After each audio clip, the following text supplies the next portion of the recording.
We're here on the case of the State Treasurer versus Jerry Ray Wooster, 21230CZ. And on behalf of the Attorney General is Julie McMurdy, Assistant Attorney General, and Mr. Wooster is appearing representing himself. This is an order to show cause and to freeze assets filed by the State Treasurer against Mr. Wooster's account at the Department of Corrections. And in reading the motion in the brief, it indicates the statute that they are bringing the action under and the case law that supports it. And in one of the final paragraphs, it reads, "The freeze requested by the State Treasurer would exempt any stimulus payments received under the Consolidated Appropriations Act, which are exempt from attachment. The freeze would also exempt $600 paid pursuant to the CAA in the form of a tax refund from the IRS. Ask that an order in motion be entered to show cause and to freeze the assets until that show cause hearing is served."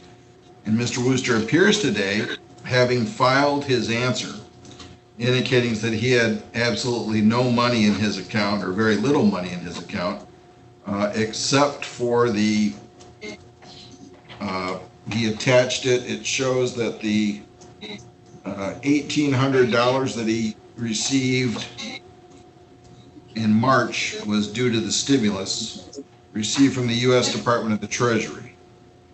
And so we're here today on this issue as to this amount. So Ms. McMurdy, you saw his answer, I assume, in his printout. What's your statement on that? There are a few issues if we could address today. The first one is Mr. Wooster and I did have an opportunity to have a discussion. And typically the statute requires that the hearing be set 30 days out from service, but this was set less than 30 days. And so Mr. Wooster and I had a discussion about whether to keep today's date or whether to set the matter out for him to have technically 30 days notice. And he and I both agreed that we would rather keep today's date. And so I'd just like you to ask him if he's comfortable with that before we proceed. Thank you.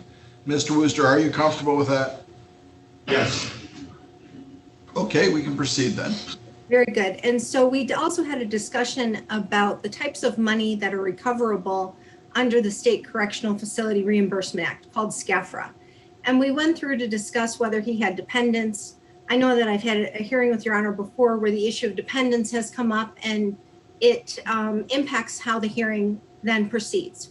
And so Mr. Wooster does not have any dependents for us to take into consideration today. So I just want to verify with him that that is correct.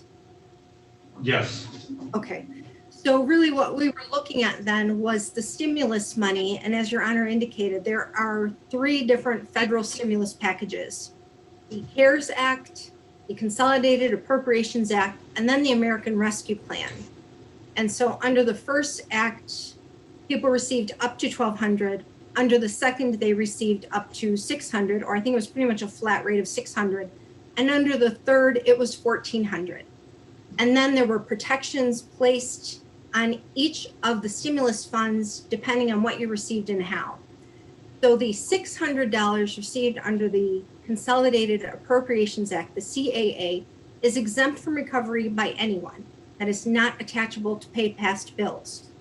However, the $1,200 received under the CARES Act and the $1,400 received under the American Rescue Plan are subject to recovery if you have any outstanding debts. And as I understand it, Mr. Wooster has paid all of his court fees, no victim restitution, so there is nothing like that at play here. No outstanding child support, nothing at all that he owes.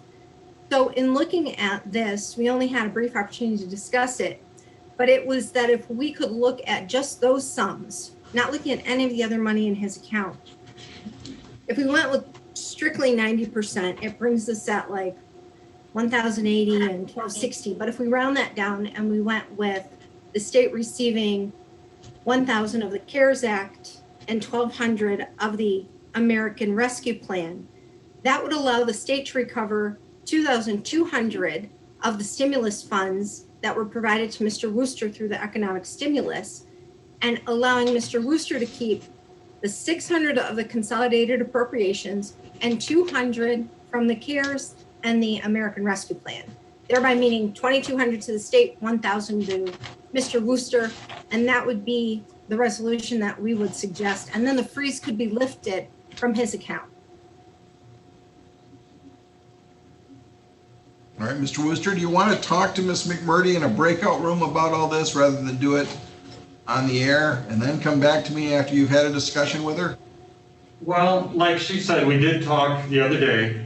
The only thing that I really got, you mentioned what I wrote to you, to the both of you. My account does contain mostly state earnings, except for that 1,800 that had dropped in. I have a daughter that is getting married this summer, and I feel that I have a legal or at least a moral obligation to help her out. Because if I was out there, I would be helping her anyways. I have my other daughter that has run into some legal problems that I feel that I need to send her money as well. So this amount, you know, obviously I would like to have it all, but that's not going to happen. I just would like the amount to be changed so that I can provide for my two daughters. Ms. McMurdy? I think that Mr. Wooster has established and he has raised the issue properly. It has to be if you have any legal or moral responsibility to support, and as he's raised that issue, I think that that is a genuine issue before the court, and I would say that under the statute, it is permissible for him to use a portion of his money, his assets, to support his moral or legal dependents. And so given that, I guess I would ask what amount that he would suggest that he would like to provide for them, and then we could address that amount.